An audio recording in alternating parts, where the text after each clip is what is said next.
Mandy? Yes. Today we're talking about name changing. So changing your name. It's a big deal. It's a huge deal.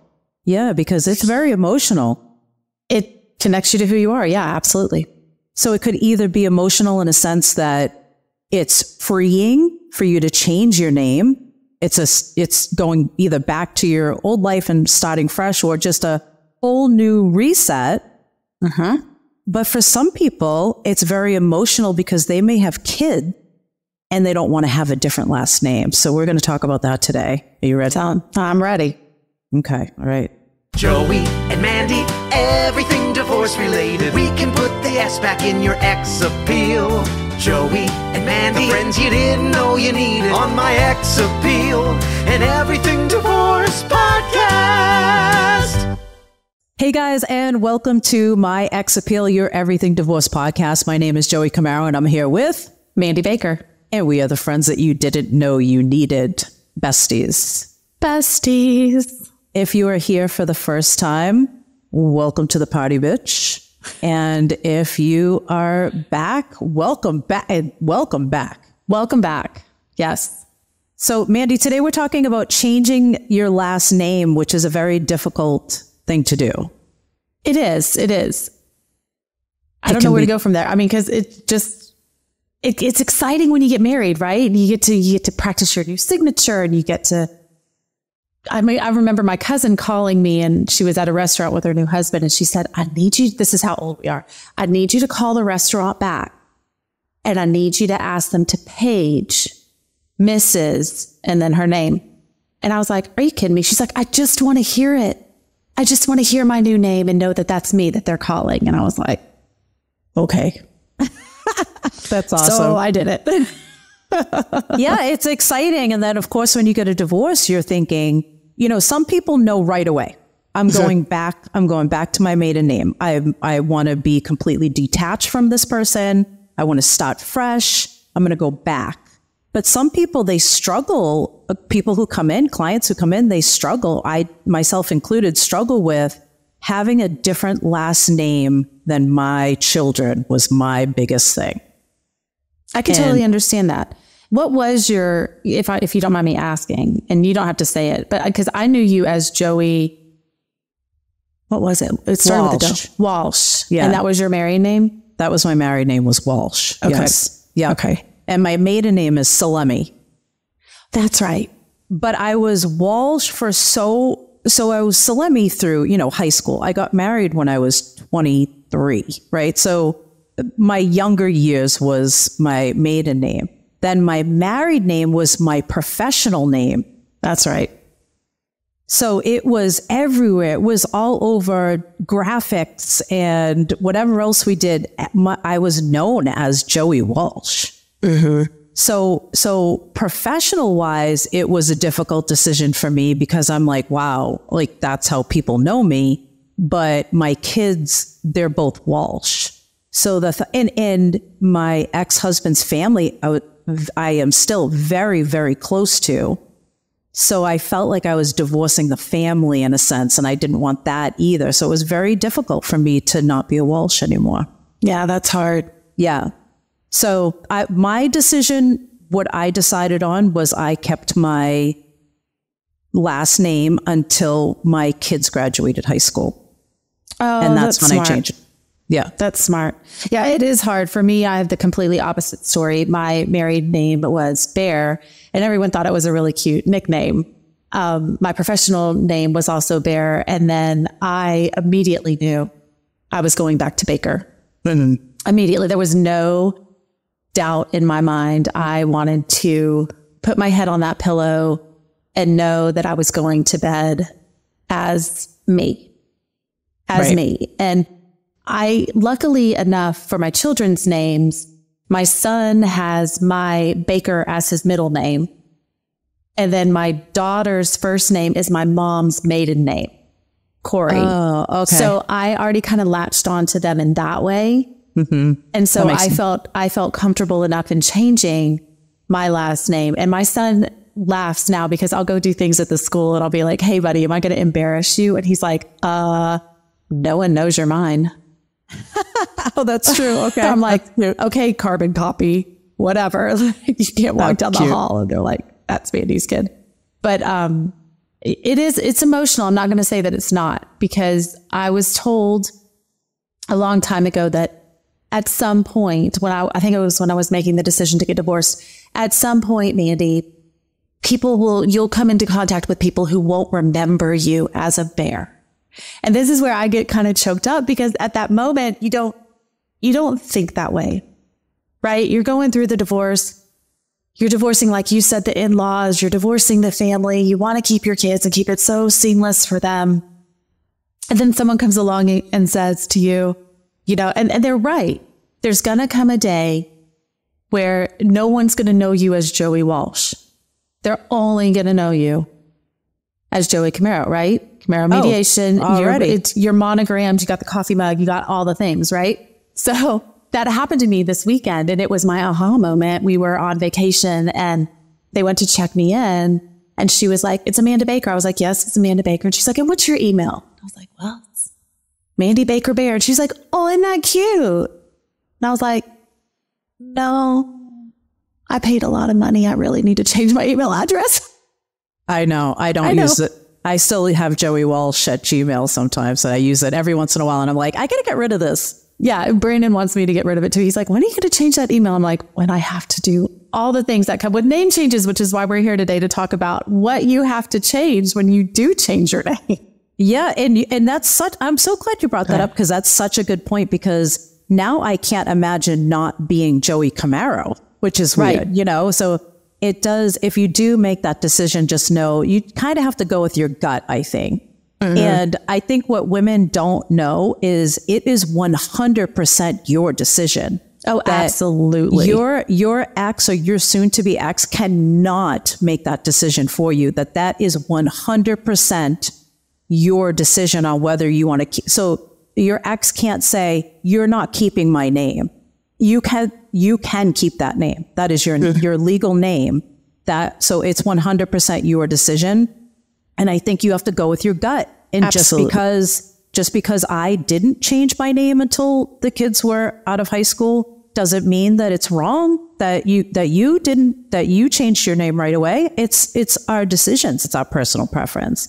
So, so we're talking about that. And, I think it's probably a good thing to talk it out with somebody, kind of like when you hear it out loud, or if somebody says to you, no one's going to remember you as that particular name. They're going to remember you as Mandy. They're going to remember me as Joey, So, I think it's just how it's going to make you feel once you change it. Is it going to make you feel good? I totally agree. And you have to understand that if you have little kids, especially in the South, I don't know if up north, I know down here we say, Miss Baker or Miss Mandy. Normally it's Miss and then your first name. And that's what I encourage my children's friends to call me.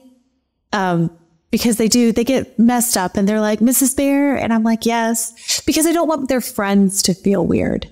Because once their friends feel weird, then it becomes like, "Oh, I don't want to go to Casey's house because her mom always corrects me." And they're not living in that world, right? Their parents are married. It's one last name.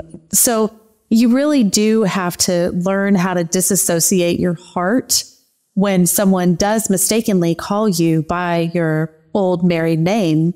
Yeah. You can't put blame on them. You really do have to just put a smile on your face, especially when it's an 11-year-old kid, and be like, "Yes, my daughter's always like, that's not her name." I'm like, "It's fine." Yeah, it's fine. Okay. It's fine. Yeah.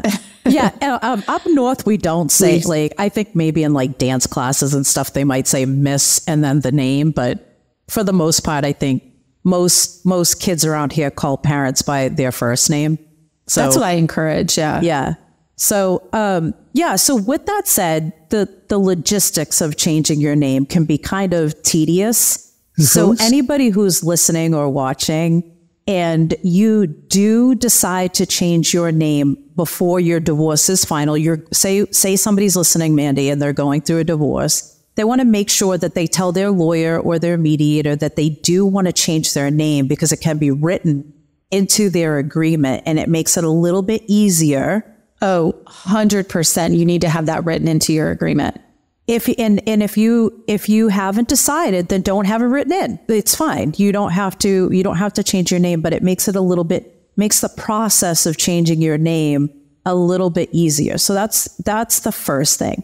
Now, let's say you didn't have your name written in. That's fine. You can still change it. So if you were like, I was undecided, now I've been divorced for 6 months or a year, and now I want to change my name, you can still do it. It's not finalized. No, I agree with that. I would say that, and this is not legal advice, this is just from someone who has changed her name and gone through the steps and seen what people ask for. When I ask certain documents to be changed, they do ask me for a copy of my decree that states that just like a marriage license. So it is almost like the reversal of a marriage license, where if you remember when you got married, you had to send that in to get your copy to get your Social Security changed and all these things. So if it were me, I would discuss with your lawyer. And if you're undecided, I would discuss with your lawyer to maybe put something in there that says name subject to be changed, so that if you do decide to change your name and they do want a copy of your decree, but again, discuss it with your lawyer in your state so that you're not backtracking and trying to find these documents, because certain places do want to see it. I mean, I cannot tell you how many times I've sent out a copy of my decree and I'm like, it's on page 49, it's paragraph 4, it's section for my name change, because they want to see it. They want to make sure that you're not just out there.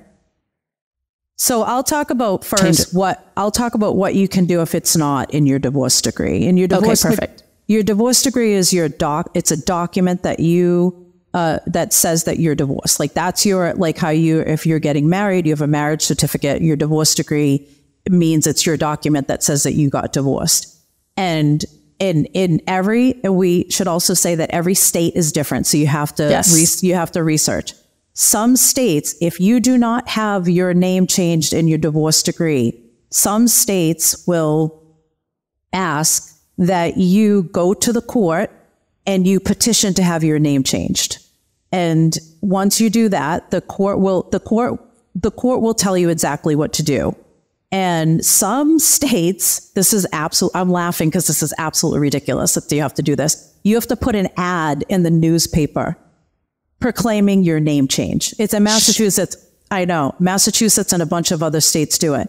And you have to pay for that ad. Now, any time that there's any type of court fee, you can also ask the court and tell them that you can't afford any fees. And then they have you fill out another form, and you can sometimes get those fees waived, but you have to qualify. So you petition with the court to get your name changed. You put an ad in the paper. I'm saying this because we just had a client who did it. Put an ad in the paper. You can find the cheapest ad that you can put out there. And then, because basically what you're doing is you're saying to the court and to the world, I'm changing my name, and you're giving everybody an opportunity to maybe say this person shouldn't change their name because they're a criminal. That's essentially what you're doing. So at that point, then the court will approve it, and then that is your proof to change your name, right? So with the court, you'd be saying, I'm getting I got a divorce. I didn't change my name at the time, or whatever the case may be. Or we had a client that needed to change her name before her divorce was final because she had a specific license for her job that she had to renew and didn't want to have to pay fees to renew that. So it was easier to change her license. So anyway, so things like that.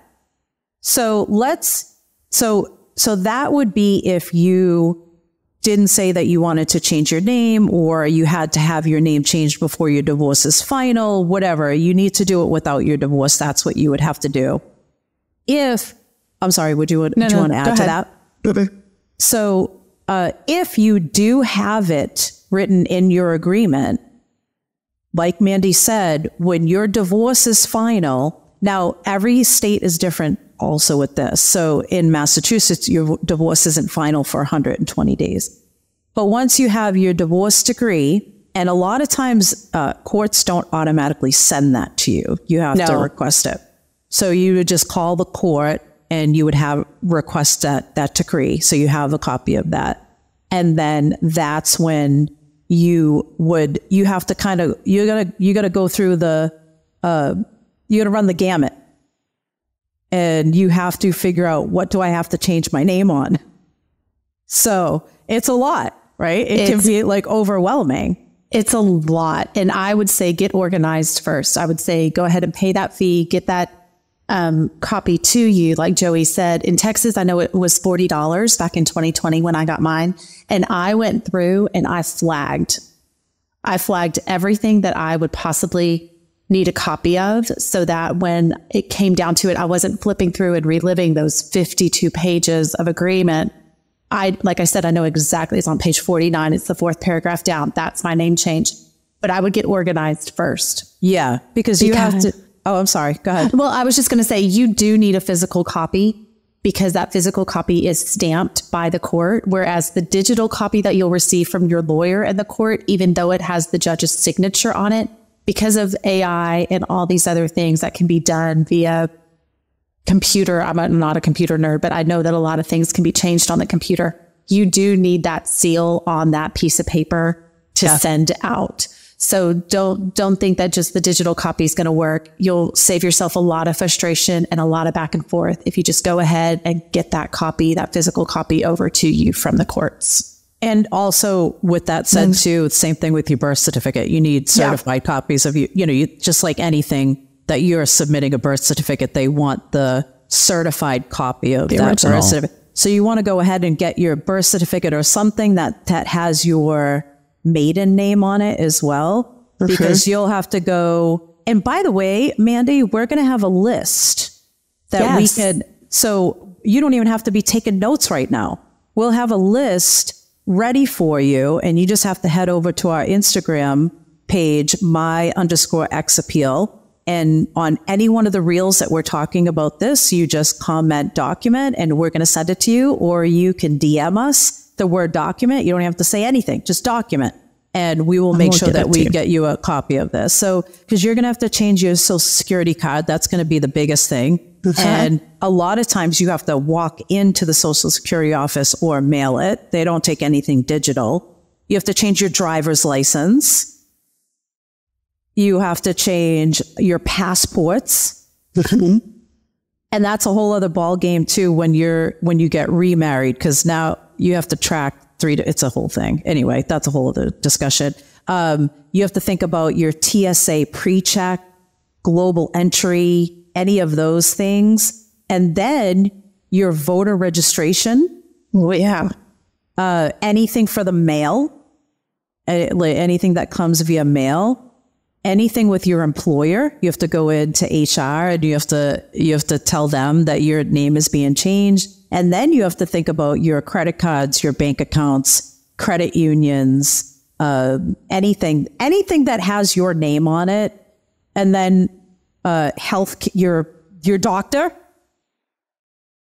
Because you don't want to, you walk into your doctor's office for the first time and you're like, crap, what is my name under? So you have to think about all that. And then all your utilities, bills.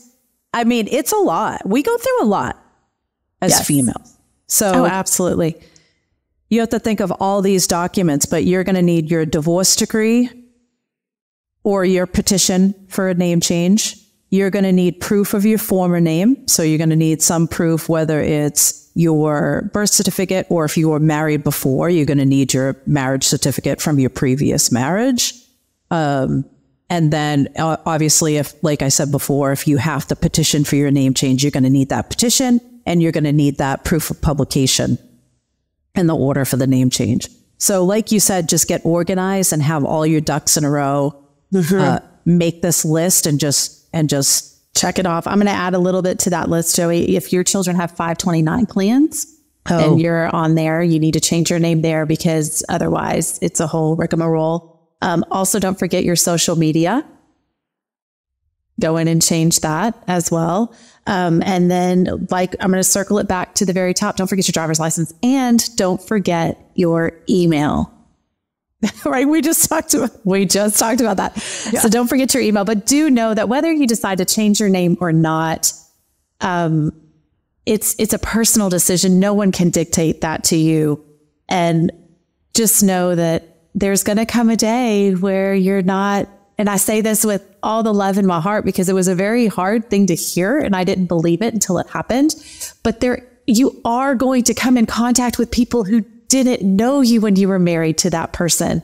And that is such a freeing moment to be, whatever last name you choose, you own it.